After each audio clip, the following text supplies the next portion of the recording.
In this video, we'll consider how what we name our files can influence our overall data science workflows. When working on a data science project, we can, in principle, name our directories, files, functions, and other objects whatever we like. In reality, though, using an ad hoc system of naming is likely to cause confusion, headaches, and mistakes. We obviously want to avoid all of those things in the spirit of being kind to our current colleagues and also to our future selves. Coming up with good names is a bit of an art form, and like most art, naming things is an activity that you'll get better at with practice. Another similarity is that the best naming systems aren't those that come from giving data scientists entirely free rein over their naming systems. Like all art, the best approaches to naming things give you strong guidelines and boundaries within which to express your creativity and your skill. In this lecture, we'll explore what these boundaries are and what we want them to achieve for us. The content in this lecture is based largely around a talk called Naming Things by Jenny Bryan, and it also draws heavily from the Tidyverse style guide, which forms the basis of Google's own style guide for R programming. We'll begin by focusing in on what we call our files. That is, we'll first focus on the part of the file name that comes before the dot, and in the second part of the video, we'll then cycle back around to discuss file extensions, the part that comes after the dot. So before we dive into naming files, we should first consider what we want from the file names that we're going to choose. There's three key properties that we'd like these to satisfy. The first desirable property for our file names is to be easily readable by computers. The second is for the file names to be easily readable by humans. And finally, the file names should take advantage of the default ordering imposed on our files by our operating systems. This set of current file names is sorely lacking across all of these properties, and we want to provide some naming conventions that are going to move us towards the better file names that are listed below. Let's take a few minutes now to examine exactly what we mean by each of these three properties. When we're operating on a large number of files, it's useful to be able to work with them programmatically. One example of this might be when it comes to me downloading assessments for marking. This might require me to unzip a large number of zip files, copy the PDF report from each unzipped folder into a single directory, and all of the R scripts from each unzipped folder into another directory. The marked scripts and code then need to be paired back up in folders named according to student, and then rezipped all together, ready to be returned to you. This can be monotonously dull work, and it might work for about 50 students in a class, but it's not going to work for around 500 or 5,000. Working programmatically with the files is then the only way that I could feasibly get this job done in an efficient manner. This is going to require the file names that we choose to play nicely with the way that computers interpret those file names, which they regard as just being a string of characters. It's often helpful when working programmatically with files to have some metadata included within the file name. For example, the student's ID number or the assessment title in that previous example. In our naming conventions, we'll use an underscore to separate elements of metadata within the file name, and a hyphen to separate sub-elements of metadata, for example, words within the assessment title. Regular expressions and globbing are two ideas from string manipulation that you may not have met already, but which will inform our naming conventions. Regular expressions allow you to search for strings, in our case file names, that match a particular pattern. Regular expressions can do some really quite complicated searches, but become very gnarly when you have to worry about special characters being in those file names or strings. These are things like spaces, punctuation, accents, and cases. So all of these should be avoided in file names. A special type of regular expression is called globbing, and this is where a star or asterisk is used to replace any number of subsequent characters within a string or file name.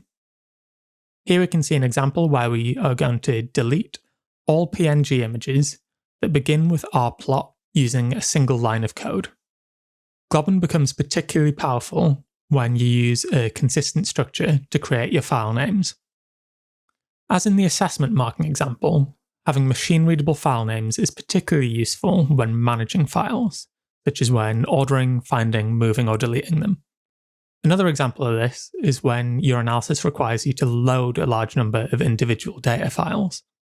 Machine-readable file names are also going to be useful for extracting meta information from files without having to open those files and load them into the working memory. This is particularly useful when the files might be too large to load into memory, or you only want to load data from a certain year, for example. The final benefit that we list here is the scalability of these methods. They greatly reduce the amount of drudgery that you have to do, and they lower the risk for human error when operating on a very large number of files. The next property we'll focus on also links to how computers operate. We'd like our file names to exploit the default orderings used by computers. This means that we have to start our file names with character strings or metadata that allow us to order our files in some meaningful way. The first example of this we'll see is where there's some logical order in which your code should be executed. In this case, prepending numbers makes this ordering immediately obvious when someone sees your file names. Starting single-digit numbers with a leading 0 is a really good idea here because it prevents script 1 being stored with the scripts numbered in the 10s, script 2 in with the 20s, and so on. If you're going to have 100 files, or think that you're likely that you might do, for example when you're saving the output of many simulations, you can use 2 or more zeros padded at the front to maintain this nice ordering. A second example of orderable file names is when the file has a date associated with it. This might be a version of a report, or the date on which some data were recorded, cleaned, or updated. When using dates in the file name or elsewhere, you should conform to the ISO standard date format. The ISO standard date format uses 4 numbers for the year, followed by 2 numbers for the month, 2 numbers for the day of the month. This structure mirrors the nested file structure, moving from least to most specific data elements. It also avoids confusion over the ordering of the data elements. So, for example, if we're not using ISO standard dates in everything, a date like 04/05/22 might be interpreted in 3 possible ways. It could be the 4th of May 2022, the 5th of April 2022, or the 22nd of May 2004. We really want to avoid that confusion if we can. The final property that we'd like our file names to have is human readability. This requires the names of our files to be meaningful, informative, and easily read by real humans. The first 2 of these properties are handled by including appropriate metadata in the file name. The ease with which these are read by real people is then going to be determined by the length of the file name and how that name is formatted. There's loads of different options that you can take when formatting your file names, and these have fun names in themselves like camel case, Pascal case, and snake case. There is some weak evidence out there that suggests that snake and skewer cases are the most readable of these formats, and in our work we'll use a mixture of these 2. We'll use snake case to discern between metadata items, separating those with a hyphen, separating those with an underscore, and a skewer case within metadata items, separating those with a hyphen. This does have a slight cost in terms of legibility, but this is a trade-off against making these file names easier to compute on. The final thing that you have control over is the length of the file name. Having short, evocative, and useful file names is no easy thing, and it's a skill in itself. For some hints and tips, you might want to look into tips for writing URL slugs. These are the last part of a web address that are intended to improve the accessibility of websites by being immediately and intuitively meaningful to any user of that website. These are exactly the same aims that we have with our file names, and so there'll be some transferable advice that you can take here. To summarize this part then, in your work as a data scientist, you should strive for file names that are meaningful and informative to humans. To make file names that are easy to compute on, they shouldn't include special characters or spaces, and you should stick to lowercase letters, numbers, underscores, and hyphens within your file names.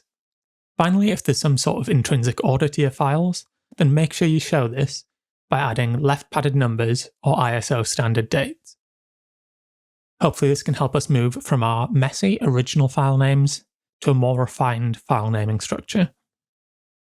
Now, in the first part of this video, we've covered what comes before the dot in our file names. Let's flip our focus now and consider the types of file that we use in our work as data scientists, and how those types of file can influence our overall workflows.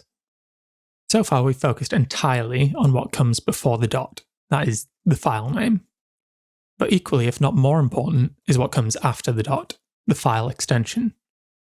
The file extension describes how information is stored within that file and determines the software that we can use to view or run that file. You likely use file extensions already to distinguish between your code scripts, written documents, images, and notebook files. What we'll do now is dig in a bit deeper to explore the benefits and drawbacks of various file types with respect to several important features. The first feature we'll consider is whether the file type is open source and can be used by anyone without charge, or if it's specialist software that has to be paid for in order to interact with those files. Here, each column is representing a different class of file, and moving left from right, we have example file types for tabular data, list-like data, and finally text documents. File types close at the top here are open source, while those lower down rely on proprietary software, which may or may not require payment for use. To make sure that our work is accessible to as many people as possible, we should favour the open source options like CSV files over Google Sheets or Excel, JSON files over MATLAB data files, and TeX or Markdown files over Word or Google Documents. In addition to potentially having a lower cost, this usually also has benefits in terms of project longevity and scalability. The open source file types are often somewhat simpler in structure, and that makes them more robust to changes over time and less memory intensive to use. To see this, let's take a look inside some of these different data files. A CSV or comma-separated value file is used to store tabular data. In tabular data, each row of the data represents one record, and each column represents a data value. A CSV encodes this by having each record on a separate line, and using commas to separate values within that record. You can see this directly if you open up a CSV file in a text editor like Notepad, and you'll see something like the bottom box here. Tab-separated value file is also used to store tabular data. Like with a CSV, each record in a TSV is given on a new line, but tabs rather than commas are used to separate the values in each record. Again, this can be seen by opening a TSV file in a text editor like Notepad. One thing to note here is that tabs are a separate character and aren't just multiple spaces in a row.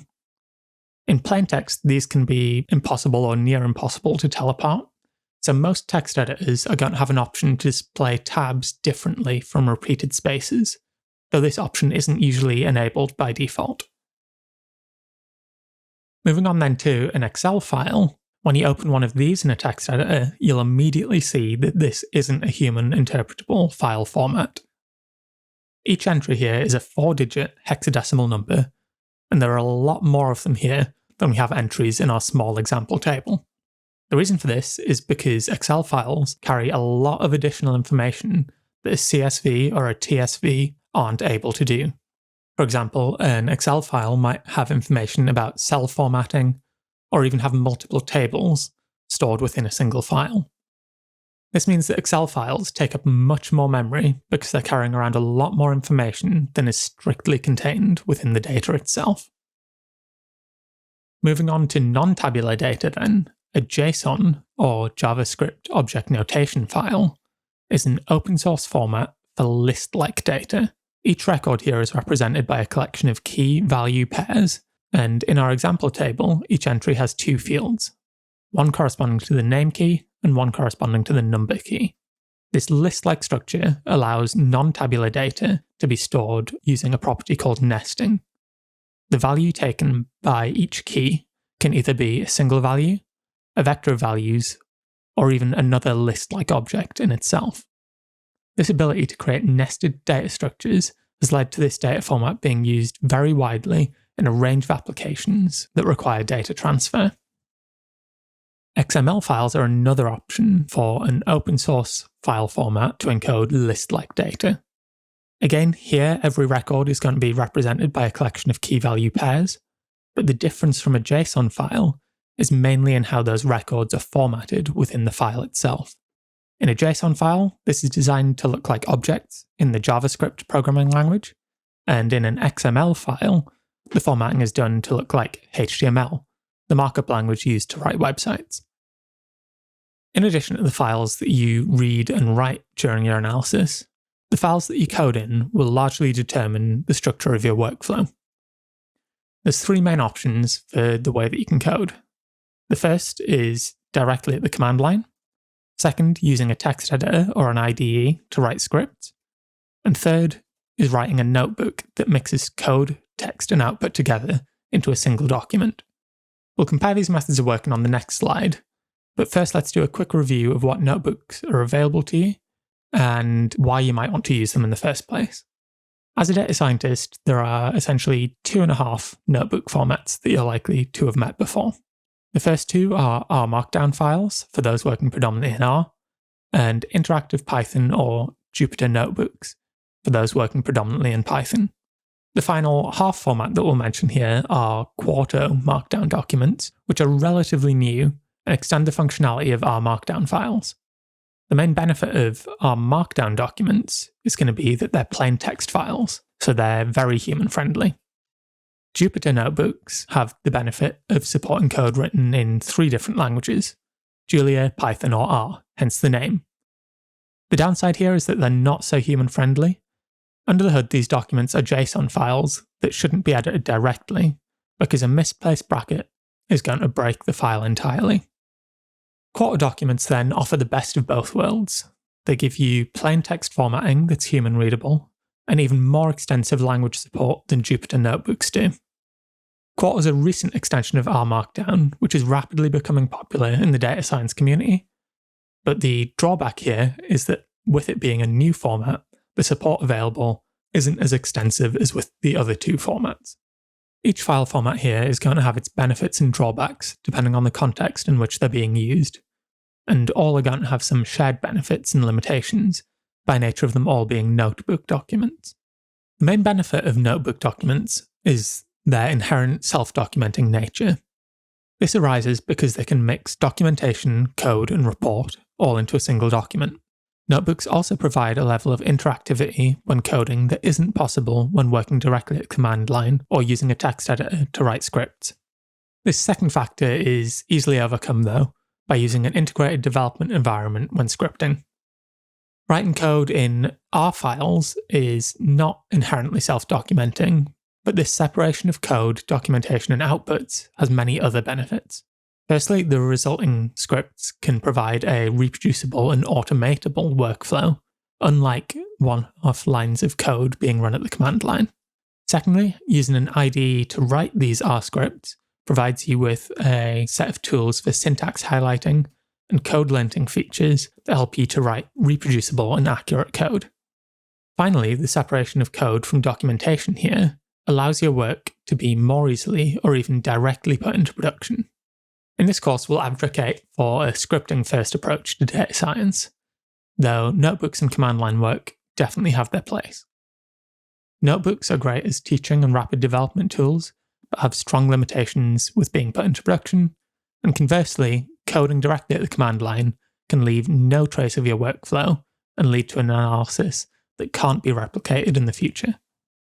Finally then, let's wrap things up by summarising what we've learned about naming files.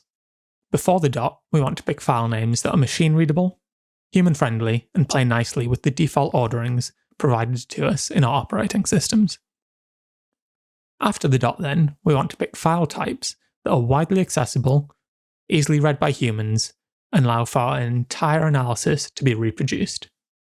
Above all, we want to name our files and pick our file types to best match with the team that we're working in and the task that we have at hand. That's all for this video. Thank you very much for your attention.